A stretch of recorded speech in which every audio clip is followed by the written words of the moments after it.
Olá, tudo bem? Sou liderança surda e ativista da inclusão social. Atuo aqui em Itajaí, Santa Catarina. Quero trazer uma informação importante tanto para ouvintes quanto para surdos, por exemplo, em situações dentro de empresas privadas ou órgãos públicos da prefeitura. É fundamental garantir respeito e espaço de representação para as pessoas surdas. Com o passar do tempo, percebemos que, na maioria das vezes, muitos ouvintes ainda não compreendem com ênfase o papel da pessoa surda e o valor da comunidade surda, que entende profundamente os assuntos relacionados à acessibilidade e à inclusão. Infelizmente, alguns ouvintes acreditam que sabem tudo, demonstrando arrogância e superioridade em relação às pessoas com deficiência, especialmente as pessoas surdas. Eu mesmo já enfrentei muitas barreiras e tentativas de quebrar o preconceito, apresentando vários temas importantes, mas, mesmo assim, as dificuldades continuam. Hoje, no entanto, temos uma notícia boa. A Federação Nacional de Educação e Integração dos Surdos acompanhou uma situação na Câmara Municipal de Calambô, no estado do Paraná. Durante uma sessão, o trabalho de interpretação em Libras não teve uma boa estrutura gramatical e acabou comprometendo a tradução em um contexto político, ficando fora dos padrões da língua. Diante disso, a FENEIS enviou uma denúncia e fez uma indicação sobre o caso. Dr. Lucas Gomes Albuquerque para fazer a sua fala. Primeiramente, boa tarde. Gostaria de agradecer por essa oportunidade, agradecer a toda a mesa, a pessoa do vereador Aldemar. Gostaria de fazer algumas considerações, acho que já que a casa abriu para esse debate, a questão do serviço público em prestar profissionais e intérpretes de Libras capacitados para essa atuação. Eu parabenizo os cursistas de Libras que estão aqui assumindo essa função de trazer a acessibilidade, mas nós precisamos garantir a acessibilidade completa. Então, fazer com que o surdo venha para esse espaço e tenha acesso a tudo que foi discutido. Então, boa parte do que vocês falaram, as pessoas surdas aqui não tiveram acesso, porque quem está interpretando são alunos de curso de Libras e não profissionais. Então, a gente abre a discussão para falar sobre acessibilidade, mas a casa não contratou profissionais para fazer a interpretação e acessibilidade, né? Eu espero que isso não soe de forma desrespeitosa, mas uma forma de trazer a discussão. A gente não pode apenas parecer acessível, nós devemos ser acessíveis. Com isso, eu menciono a Lei 12.319 de 2010, que reconhece e legaliza a profissão do profissional intérprete de Libras. Então nós temos critérios, nós temos formações para que esse profissional ocupe esse lugar e traga acessibilidade.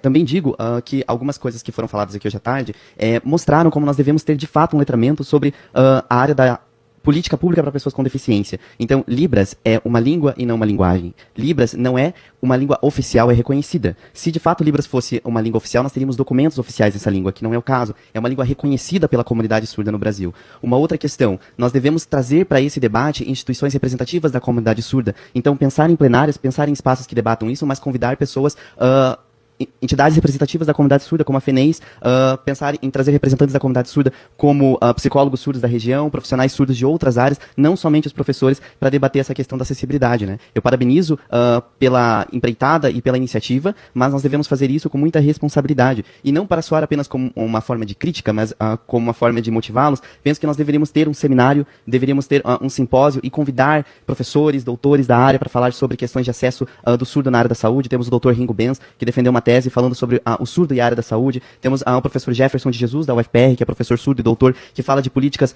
linguísticas para pessoas surdas na área da educação. Então, trazer essas pessoas para um simpósio, para um debate mais amplo, faria com que esse letramento se efetivasse nesse espaço e que as pessoas tivessem, de fato, conhecimento sobre o que é acessibilidade. Quando a gente pensa em acessibilidade para a pessoa surda, a gente está pensando em acessibilidade comunicacional linguística. Nós precisamos que a língua seja efetiva, nós precisamos que os profissionais que venham fazer essa interpretação sejam capacitados, né? E eu só estou fazendo essa fala porque eu estava aqui acompanhando o Thiago, e o link dessa plenária está rodando o Brasil nas associações de intérpretes, dizendo: um ambiente público não tem intérpretes para fazer a interpretação sobre uma plenária de acessibilidade para pessoas surdas. Então eu deixo aqui essa fala e digo, estamos à disposição também para poder fazer esse debate e ampliar essa discussão, tá bom? Boa tarde a todos.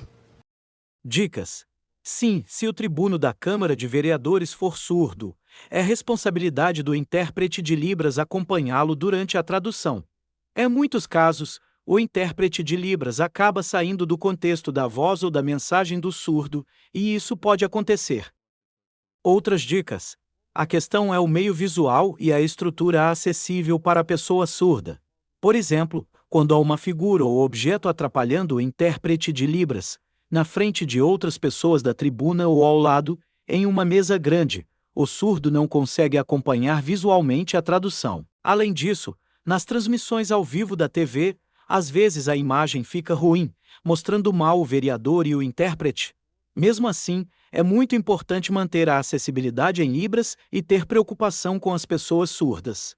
Porém, ainda é necessário melhorar a estrutura e o ambiente para garantir o acesso adequado ao intérprete de Libras. Também é importante evitar pontos cegos que atrapalham a Libras.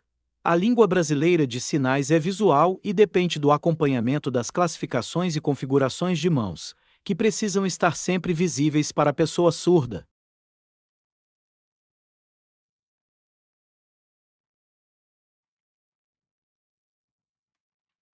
Belo Horizonte, 31 de outubro de 2025. Buscando garantir mais qualidade e respeito na interpretação em Libras. Infelizmente, já existe um nome suspeito citado na nota de repúdio da FENES. Os fatos mostram que não se trata apenas da qualidade do intérprete de Libras, mas também de falta de respeito às pessoas surdas, pois a informação foi passada de forma incorreta, o que pode causar prejuízos.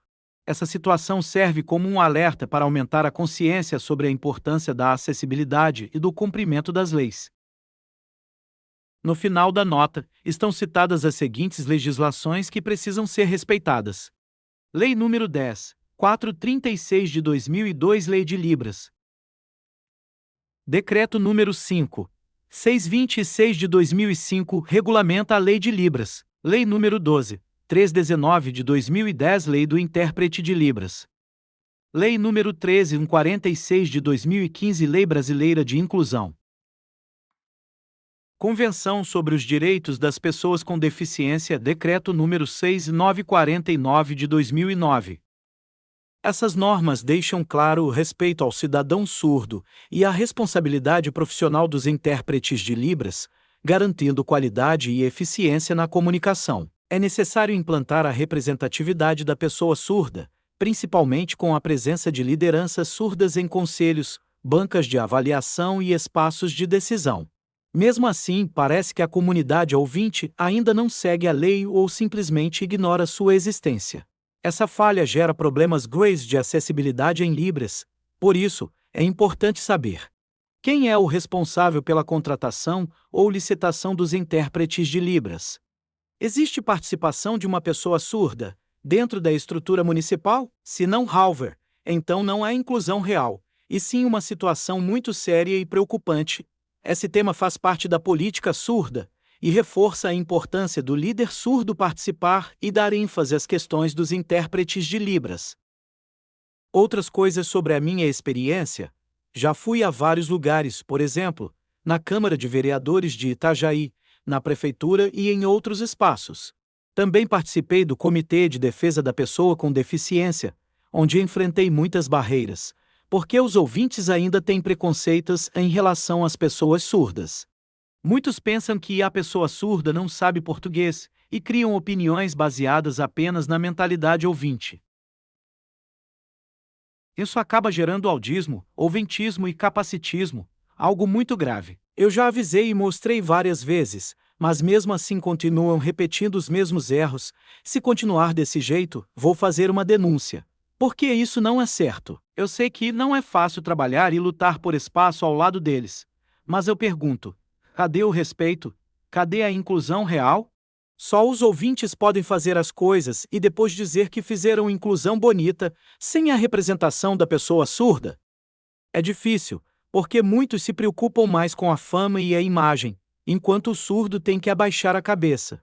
Mas não. O surdo tem o direito de participar da política, de trabalhar junto e de receber o mesmo salário que o ouvinte. É vergonhoso que, no Brasil, ainda aconteça isso. Mesmo assim, eu mostrei meu trabalho, e meu vídeo vai ficar registrado no meu canal para sempre. Se algum ouvinte se incomoda comigo, o problema é dele.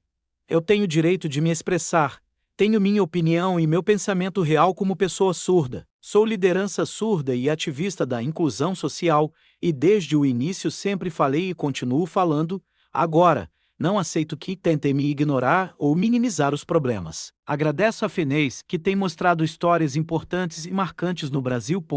E SSO é essencial, pois também tem um projeto sobre delegacia surda dentro do município, e até hoje a situação só piorou. Enfim, no próximo vídeo, vou falar sobre a avaliação política e o mergulho da pessoa surda nesse espaço. Tchau e até o próximo vídeo.